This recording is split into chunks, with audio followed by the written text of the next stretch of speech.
I'm back in Zermatt with the Matterhorn in the background, and up here on the glacier today we have awesome conditions on the piste. So I thought, why don't we talk about starting to carve a little bit harder?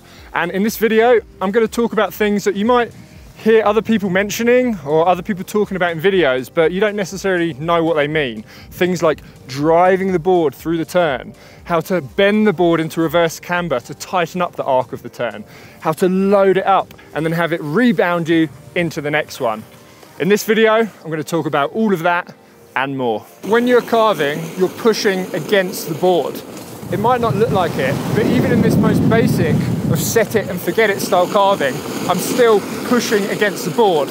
And that's because my center of mass is here on the inside of the turn, which means that as I come through the arc of the turn, I'm exerting a force down against the board, and that is what makes it grip in the snow and pull you around the arc of the turn. Just like this. And the more that you can push against your board, the more you'll be able to bend it into reverse camber. And it's by bending your board into reverse camber that it allows you to create carved turns with a tight arc that really whip you round. But in order to be able to bend the board into reverse camber, first you need a high edge angle. So let me show you. So this is my board on a toe side carve. And if you look down here, you can see there's a little gap underneath the board. But when you're pressing against it, you push and flatten that gap down. And it's this movement here that starts to bend the board into reverse camber. But the higher an edge angle you have, the more you open up this space here and the more room you have to really push against the board and bend it into reverse camber.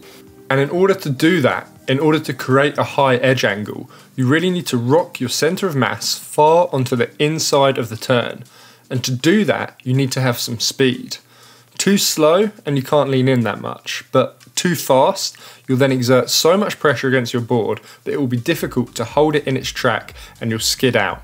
So speed is your friend, but only up to a point. Now I'm going to talk about riding with an open body position, with your shoulders more turned open, facing in the direction that you're going. And riding like this allows you to get into a really strong position and create higher edge angles. You do this by being able to pull your hips further onto the inside of the turn, and as you do this, it's also going to help you drive more pressure and drive the board through the turn with the back leg, which I'll get onto in a minute. Now, I've made a video on riding with an open body position, but for this video, I just want you to think about two things. And that is, when you're on your heel side, open up your shoulders, so your front arm should be out here, and think about dipping your back arm almost down towards the board as though you're going to grab Indy. As you dip this arm down, that's what's going to kind of pull your hips onto the inside of the turn, and it's also going to make your toes want to lift up and create those high edge angles. So backhand, dipping down towards the board like that. Now let's spin around onto the toe side. So once again, open up that body position, facing more in the direction you're going, and to really thrust those hips onto the inside of the turn. Here, I want you to think about, with your front hand, dipping that down towards the heel edge of the board. It's that kind of movement there. And it's really common when you see people trying to carve. It's cool to, touch the snow with your hand, but often this leads to people breaking at the waist and trying to do that, when in fact we want the opposite thing to happen. We want the hips to come forward onto the inside of the turn there, and to really help you achieve that, you're really going to just dip that front arm down, kind of like as though you want to touch the high back of your front binding. That position right there. First, practice these movements with some slow speed carving to get the hang of it. And on the toe side, you should feel that as your hips nudge into the turn, it's as though your front arm is reaching down and trying to grab the top of your high back on your front foot. On your heel side, it's going to feel like you're trying to grab Indy. And in fact, you can actually do a heel side carve whilst grabbing Indy, which is basically an exaggeration of this movement. Now, the equivalent toe side drill is fun to do, where you reach down and grab Melon, so that is front hand between the bindings on your back edge. But to get down that low, you need to actually pull the hips back across the board. And in that exercise, the high edge angle is just made by a big lateral movement, so leaning into the slope.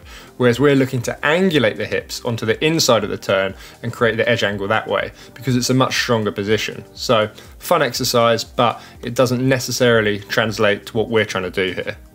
And by opening up that body position, it really allows you to drive that back knee into the middle of the board. And it's the middle of the board that we're really trying to bend. Let me just kind of pull this round, see if you can see my knee tucked in there. That comes really naturally as soon as you open up this body position. You can see it on my toe edge there, that knee tucked in. And when you get that right, you have the sensation that you're really driving the board through the turn, but it's driven from your back leg. It's not kicking the back leg out, but instead it's using the back leg to find more grip and more power through the turn by engaging the back end of the board. And then when you change edge, you're going to release that pressure that you've been building throughout the turn, and the board will snap back to its natural shape. And this is the rebound that people talk about that you can get at the end of a turn. It's the board snapping back into its original shape, and it's a great feeling. It's like the reward at the end of each turn. You worked throughout the turn, and the harder you worked, the more pop you're going to get to drive you into the next one. But it isn't all back foot throughout the whole arc of the turn. At the end part, yeah, sure, you're really driving the board through the turn with the back foot. But at the edge change, that's where you still want to torsionally twist the board and drive your front knee, front hip over the board to land your weight on that part of the board there. So you engage that top part of the side cut, because that top quarter of the turn there, that top bit of the turn, that's where you want to have your weight at the front of the board, so that really pulls you into the arc of the turn. And when that front foot has passed over and you've crossed your weight over at the front of the board and you've engaged that edge, then the board has kind of set you on a track, and from there you can then release the back foot, feel the back foot pressing in through the board, and from there that's when you can really start to drive the board through the turn from that back foot. This is fore and aft movement in play. The basic theory is that you can work your weight from nose to tail throughout the turn. Start of the turn nose, middle of the turn weight centered, then end of the turn weight through the tail. Now that's a good starting point to think about this weight shift, but you can really play with it and see how the board reacts. In these turns, I'm shifting my weight towards the back end pretty quickly after the edge change. And no, this isn't going to look like a massive movement on top of the board. I'm still pretty stacked over the board and you can't see a massive change. It's more just how much pressure I'm applying through each foot. So there you have an introduction to aggressive carving. You need some speed so you can put your center of mass onto the inside of the turn and balance it there. You want to create a high edge angle that's going to allow you to push against the board and bend it into reverse camber.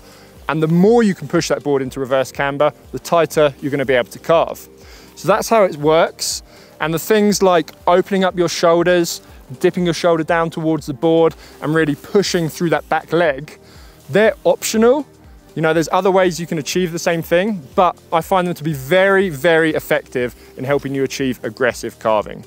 Now, before I wrap this up, I'm just going to very quickly go over some of the frequently asked questions I always get when talking about this subject. So everyone always asks my stance angles, and in this video, I'm riding +18, -9. So I'm slightly turned forward compared to a duck stance, but I'm nowhere near to the posy angles that some riders like to ride. When I'm riding my park board, I have +15 and -12 on my back foot, so that's much closer to that equal duck stance. And I was actually going to talk now a bit more about whether you should go full positive. And this footage you can see in the background is with me riding full positive. So here I've got +27 on the front and +6 on the back. And this is something I've only really started to dabble with. But I've come across a video, it's this one that I'm putting up here right now in that top corner. And this, I think, is the best video that really covers this subject. So if you're interested in posy angles, then check out Lars from the Just a Ride channel. He really has a wealth of knowledge that I think you'll find pretty interesting.